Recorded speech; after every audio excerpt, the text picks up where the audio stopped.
All right, so we are ready to dive into this.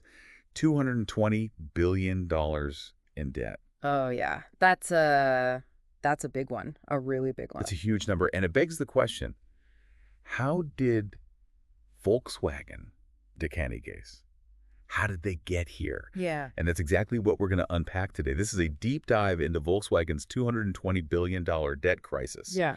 And the article we're using as our roadmap for this is called Volkswagen's $220 billion debt crisis. Yeah. So pretty straightforward title there, but Okay. I think you're going to find this pretty interesting. It's not every day that you see a company. Well, I mean, this is Volkswagen. Right, yeah. They're huge. Like one of the biggest car companies in the world. Or at least they were. Exactly. I mean, think about it.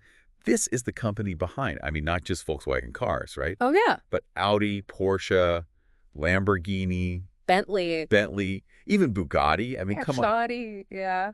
Yeah. This was a powerhouse in the automotive world. Absolutely. Back in 2007, they were pulling in 108 billion euros in revenue. And they were producing over 6 million cars every single year. So, Yeah. I mean, this is not some small startup that's struggling to get off the ground. This was a global giant. Yeah. A real titan of the industry. But, you know, even giants can stumble. Oh, yeah. And Volkswagen definitely stumbled big time. So let's rewind a little bit to the late 2000s. Volkswagen at that point was starting to feel some pressure. They were actually lagging behind Toyota and General Motors in production numbers. Mm-hmm. Each of those companies was producing about 2 million more cars per year than Volkswagen. Right. And that was a huge wake-up call for them. They were used to being at the top. Yeah. And so enter Martin Winterkorn.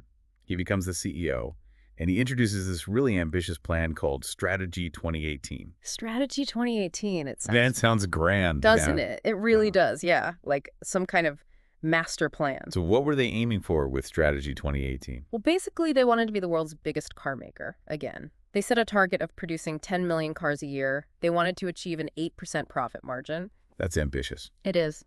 They also wanted to become, are you ready for this? The world's most profitable, fascinating, and sustainable automaker. Okay. Yeah. So, a lot to unpack there. Fascinating is an interesting choice of words, but they were clearly aiming high. They were, but here's where things go. Kind of ironic. Oh. While sustainability was part of their plan, Winterkorn, he was apparently quite skeptical about electric vehicles. Oh, really? Yeah. He just didn't really see them as the future. Instead, Volkswagen decided to double down on what they considered to be a cleaner solution, clean diesel.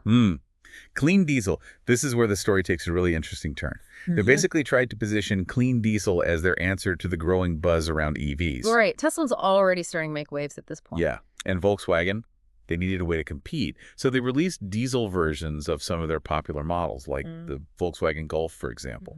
And they made some. Yeah. Let's just say, very bold claims about the emissions from these cars, specifically the CO2 and NOx emissions. Right. Just for context for listeners, those are pollutants. Yeah, they're really bad for air quality. Yeah, exactly. And that's why governments around the world regulate them. Right. So what happened? What were these bold claims? Well, they basically said that their clean diesel cars were super low emission, that they were basically as clean Yeah. or even cleaner than some gasoline cars. And were they? Well, not exactly. And this is where things get wild. It wasn't some big government agency or some team of professional investigators who uncovered the truth. It was a group of graduate students. What? Yeah, graduate students at West Virginia University. They decided to test these Volkswagen clean diesel cars out in the real world. So not in a lab setting? Not in a lab, no, like on actual roads. Oh, wow. And what they discovered was shocking. The NOx emissions from these cars were 40 times higher than the legal limit. 40 times? 40 times. It's almost hard to believe. And how did they do it? How did Volkswagen pull this off? Well, it turns out they had installed something called a defeat device in these cars. Defeat device. Okay, what is that? It's basically a piece of software that was designed to cheat emissions tests. Oh, wow. Yeah. It's pretty crazy. So the software could detect when the car was undergoing an official emissions test, like in a lab. And when it detected that, it would temporarily reduce the emissions to make the car seem like it was complying with the standards. Sneaky. But as soon as the car was back on the road, in normal driving conditions, the system would switch back to a high pollution mode. So basically, they were polluting way more than they were letting on. So it wasn't a mistake. No, this wasn't some accidental glitch. This was deliberate. And the evidence suggests that this decision came from the very top, from executives like Winterkorn, who are pushing for those ambitious engineering targets. They wanted to meet those targets no matter what. And that kind of intense pressure, well, it can lead to some really bad decisions. Yeah. I mean, this is a classic case of corporate greed, right? It definitely seems that way. And the fallout was huge. I mean, this became a global scandal. Dieselgate, they called it. Dieselgate. Yeah.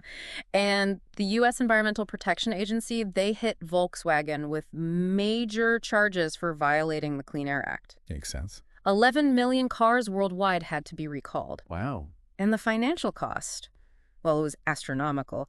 Over $33 billion in fines, lawsuits, and buybacks. Ouch. Yeah. Oh. And that's a big chunk of that $220 billion in debt that we're talking about today. It is. And it wasn't just the financial hit. Their reputation took a massive blow too, right? Absolutely. Their stock prices plummeted. Martin Winterkorn was forced to resign, and he was later indicted in both Germany and the U.S. It was a total disaster for Volkswagen. So what do you do when you're facing a crisis of this magnitude? How do you even begin to rebuild trust? Well, in Volkswagen's case, they decided to go all in on electric vehicles. They called it Roadmap E. Roadmap E. Interesting. It was basically their attempt at redemption. A big pivot. A huge pivot, yeah. They pledged to invest over 50 billion euros in battery technology. They set a goal of producing 3 million EVs every year by 2025. They even launched these really expensive flagship EVs like the Audi Q8 e-tron. That's the one that was like 80,000 euros? Yeah, around there, yeah. So on the surface, it looked like they were serious about changing their ways. Yeah, like they were really trying to embrace the future of electric mobility. Exactly. But the reality is a little bit more complicated. If you look at the sales figures, they're not exactly hitting those ambitious targets. Right. They're falling short by quite a bit, actually. Yeah. In 2023, they sold 770,000 EVs. Which, I mean, that's not nothing. It's not, but it's way less than 3 million. Yeah. And then in 2024, the number actually dropped to 744,000. Interesting. So why are they struggling? I mean, they're investing a ton of money, right? They are. But just throwing money at a problem doesn't always guarantee success, especially when you're facing some really stiff competition. Right. And they are facing competition, especially from China. Oh, yeah. China's dominating the EV market right now. Yeah. They sold something like 4.6 million EVs in 2024. It's crazy. And even Tesla, despite all their ups and downs, they sold 1.81 million. So Volkswagens, they're playing catch up. They really are. And it's not just the big players like Tesla that they have to worry about. There are all these new Chinese EV companies popping up. Companies like BYD. BYD, yeah. And they're producing these EVs that are not only more affordable, but they're often seen as being more technologically advanced. And a lot of these companies are getting huge subsidies from the Chinese government. Yeah, that makes it tough for companies like Volkswagen to compete. Absolutely, it does. So let's talk about the debt, that massive $220 billion debt. Okay. Where'd all that come from? Well, a big part of it is the cost of their push into EVs. All that investment in battery technology, new factories, it all adds up. Yeah, and then there's the cost of Dieselgate. Right. Those $33 billion in fines and settlements, that's a huge burden. They did manage to raise some money through the Porsche IPO. Right, which was around 19.5 billion euros, I think. Yeah. But even with that, their overall debt has skyrocketed. It went from about $20 billion in 2015 to $220 billion in 2024. That's just mind-boggling. Yeah, it is. And to put that into perspective, let's talk about something called the debt-to-equity ratio. Okay, debt-to-equity ratio. Basically, it's a way to measure how much a company is financed by debt compared to how much is financed by investments from shareholders. Volkswagen's debt-to-equity ratio is 1.43. Okay, and what about Toyota? Toyota's ratio is 0.64. So Volkswagen's ratio is more than double Toyota's. It is, and that's a big red flag. It means that Volkswagen is much more reliant on borrowed money. And it also means that they have a much bigger burden when it comes to paying interest on that debt. Right, and the problem is, if you're not selling enough EVs, you're not generating enough revenue to pay down that debt. Exactly. And that's exactly what's happening to Volkswagen. they're not selling enough EVs. And that's having some pretty serious consequences. Like what? Well, for one thing, they have a lot of excess manufacturing capacity. They built these factories to produce millions of EVs, but the demand just isn't there yet. Yeah. And I read that they're even considering closing some of their plants in Europe. That's right, and that's a huge deal. Volkswagen has a long and storied history of manufacturing in Europe, so for them to even be considering plant closures, Yeah. it's a sign that things are really bad. And it's not just about the company itself, right? I mean, closing plants means job losses. Absolutely. It has a ripple effect on the whole economy. So what about Martin Winterkorn? What's happened to him? Wow. He was indicted in the U.S., but he's still a fugitive. There are active warrants out for his arrest. And as of early 2024, he was on trial in Germany. But he still maintains his innocence.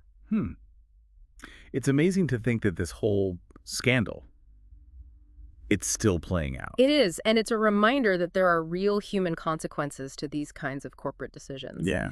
This whole story, it's a cautionary tale on so many levels. Oh, absolutely. I mean, first of all, it shows the dangers of corporate deception. Volkswagen lied about their emissions, and they paid a huge price for it. Yeah. They lost billions of dollars, they damaged their reputation, Right. and they lost the trust of their customers. Exactly. And it also shows the dangers of setting unrealistic goals. Volkswagen wanted to be the world's biggest car maker, but they didn't have a solid plan for how to get there. And when they realized they were falling behind, they panicked. And they made some really bad decisions. Yeah. Like doubling down on clean diesel. Right. And finally, it shows the challenges of competing in a rapidly changing market. The auto industry is going through a massive transformation right now. With the rise of EVs and all these new technologies, it's a really tough time to be a traditional car maker. It is. So Volkswagen went from being this giant, this unstoppable force in the auto industry to a company drowning in debt and facing an uncertain future. It's a pretty dramatic fall from grace. It is. And it makes you wonder, what's next for Volkswagen? Can they turn things around? Well, that's the big question, isn't it? They're certainly facing some huge challenges, but they also have a lot of resources. They're still one of the biggest car companies in the world, so it'll be interesting to see what happens next. I think so, too. And I think there are some bigger lessons here that go beyond just Volkswagen. Yeah. This story, it really highlights the importance of honesty and integrity in business. And it shows what can happen when companies prioritize profits over everything else. It's a lesson that I think a lot of companies could learn from. I agree. And, it also makes you think about the future of the auto industry as a whole. Yeah. I mean, with the rise of EVs and all the changes that are happening, it's clear that the old way of doing things, it's not going to work anymore. Companies need to adapt. They do. They need to be innovative. And they need to be willing to embrace new technologies. Or else they'll end up like Volkswagen. Yeah. Or worse. So what do you think? Can Volkswagen make a comeback? Well, I think it's possible, but it's not going to be easy. They need to make some big changes, and they need to make them fast. And what about the bigger picture? What do you think the future holds for the auto industry? Well, I think it's going to be really exciting. I think we're going to see a lot of innovation, and I think we're going to see a lot of new companies emerge. It's going to be a very different landscape than what we're used to. And that's it for our deep dive into Volkswagen's $220 billion debt crisis. It's a complex story with a lot of twists and turns, but I think it's a story that we can all learn from. Thanks for joining us. Thanks for having me. And be sure to check out our next deep dive, where we'll be exploring. Oh, wow. You just have to wait and see. Oh, I love a good cliffhanger. Until next time.